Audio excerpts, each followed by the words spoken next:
A mulher do pé de limão. Eu e minha família nos mudamos para uma casa no início de 2009. A casa era alugada e, apesar de ser bem pequena, tinha um quintal nos fundos muito grande e nele tinha um pé de limão. Eu e meu irmão éramos crianças e brincávamos muito ali. Além da árvore, no quintal também tinha uma pequena casinha com paredes que deviam ter 1,5 m de altura. E também tinha um telhado e um portãozinho. Também gostávamos muito porque podíamos brincar ali, apesar de eu sentir um pouco de medo. Mas eu sempre fui medrosa. Meu pai trabalha até a noite, então ficávamos sozinhos com a nossa mãe até ele retornar. Lembro-me que, apesar da casa ser até boa, ela era bem antiga. Janelas antigas de madeira e o chão de taco desgastado. A casa tinha muitos problemas com mofo e, acreditem, lesmas. Sim, a casa era infestada de lesmas. Minha mãe nunca gostou de lá. Foi por questão de necessidade e para sair da casa dos meus avós que nos mudamos para lá. Todas as noites, a minha mãe colocava sal nas portas e janelas para evitar a entrada de lesmas e também outras coisas ruins que ela acreditava existir ali. Certa tarde, meu pai já havia saído para trabalhar. Eu estava brincando no quintal com meu irmão e então eu decidi entrar. Na época eu tinha uns 8 anos e meu irmão uns 6. De repente, ele começou a gritar, chamando pela minha mãe, que estava deitada no quarto vendo TV. Ele gritou: "Mãe, mãe, tem alguém aqui!" E minha mãe, assustada, deu um pulo da cama e pegou um cabo de vassoura, achando que era algum bandido que tinha pulado o muro, porque o bairro era bem perigoso. Quando ela chegou nos fundos, não tinha ninguém. Mãe, tinha uma mulher toda cortada e com sangue andando no pé de limão. Minha mãe ficou muito assustada na hora, porque não tinha ninguém ali, e mandou ele entrar e brincar dentro de casa. Hoje meu irmão tem 20 anos, e apesar de não lembrar nitidamente do rosto, lembra que ela estava toda cortada e sangrando, e usava um vestido branco. Moramos pouco tempo lá, cerca de 1 ano, e depois voltamos para a casa da minha avó. Um vizinho disse para minha mãe que antes de colocarem a casa para alugar, ali era tipo um lixão. O quintal cheio de lixo de tudo que é tipo. Talvez isso explique as lesmas, além de poder atrair energias negativas para casa.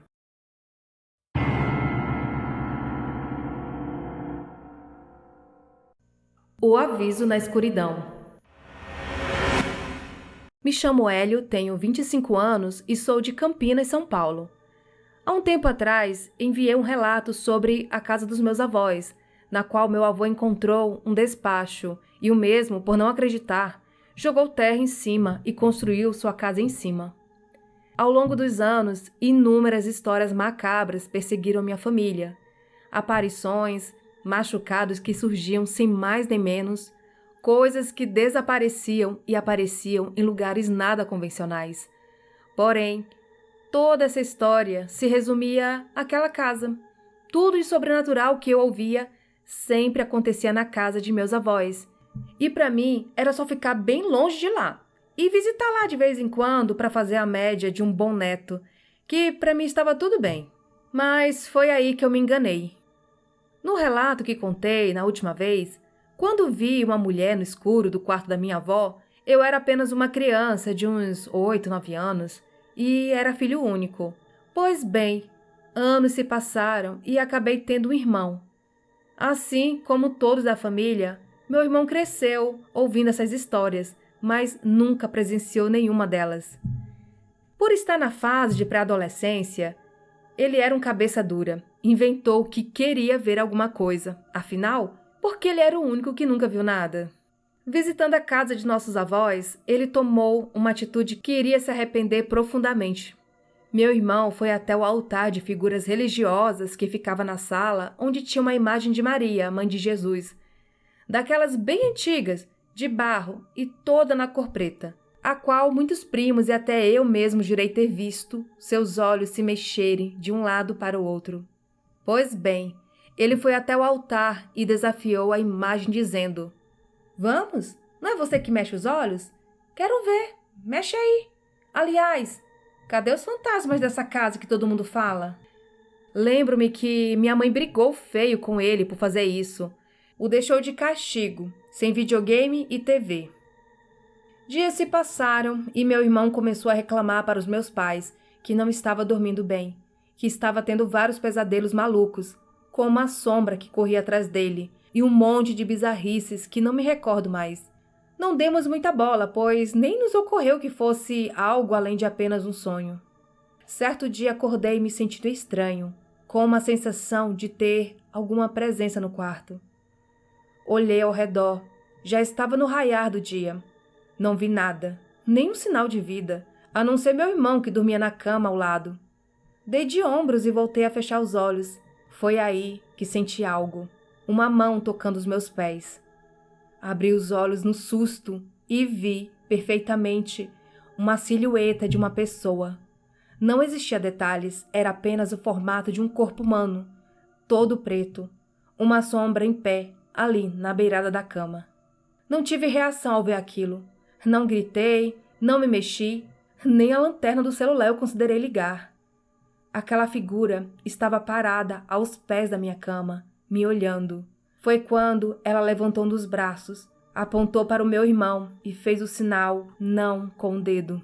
Sabe quando você mexe o indicador de um lado para o outro? Então, esse era o movimento.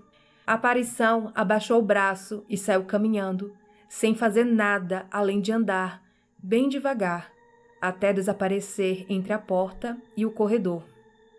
No momento em que ela saiu, eu consegui me mexer novamente. Fui atrás olhar para ver se era alguém de casa brincando.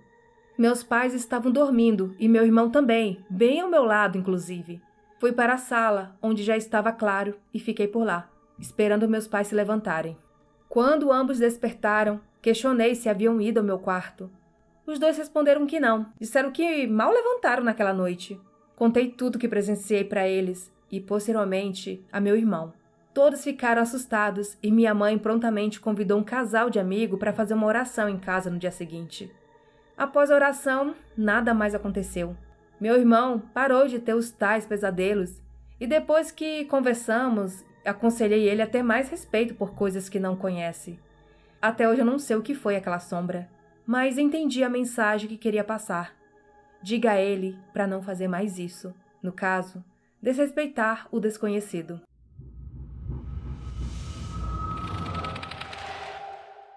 O Cavaleiro de Preto. Quando criança, minha mãe morava em uma cidadezinha muito pequena. Ela pegava uma estrada de chão e muito deserta para ir a outra cidade. Certo dia, ela estava passando por lá e parou embaixo de um pé de manga para comer algumas frutas.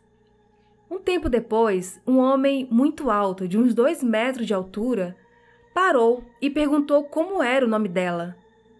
Por ainda ser uma criança, ela acabou respondendo. Ela conta que ele estava todo de preto e o cavalo também era preto. Depois daquele dia, ela nunca mais viu aquela figura. E como a cidade era pequena, era comum todo mundo se conhecer. Porém, ela afirma nunca ter visto aquele estranho homem antes. O Saci.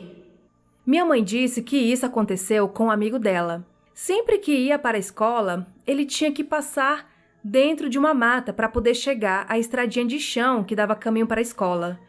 E no meio dessa mata, ele sempre encontrava o Saci, que pegava suas coisas e sumia com elas. Isso acontecia sempre que ele passava por lá. A visita da minha avó. Quando a minha mãe tinha acabado de ganhar meu irmão mais velho, a minha avó veio a falecer.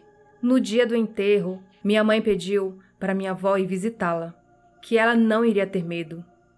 Uns 3 meses depois, minha mãe estava lavando roupa em um dia que fazia muito calor e quase não havia corrente de ar. Quando, do nada, começou um vento muito forte e, olhando para o último varal, minha mãe conseguiu avistar minha avó, com roupas desgastadas e brancas. Mas, como uma boa medrosa, minha mãe correu. Depois desse caso, a minha avó nunca mais apareceu.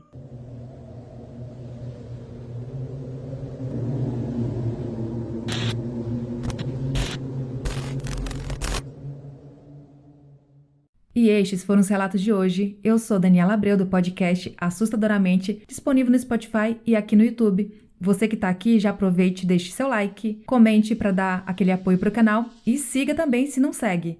E se você tem alguma história sobrenatural para contar, envie o seu relato para o e-mail que é o assustadoramente@outlook.com e siga as redes sociais do podcast. Os links estão aqui na descrição deste vídeo.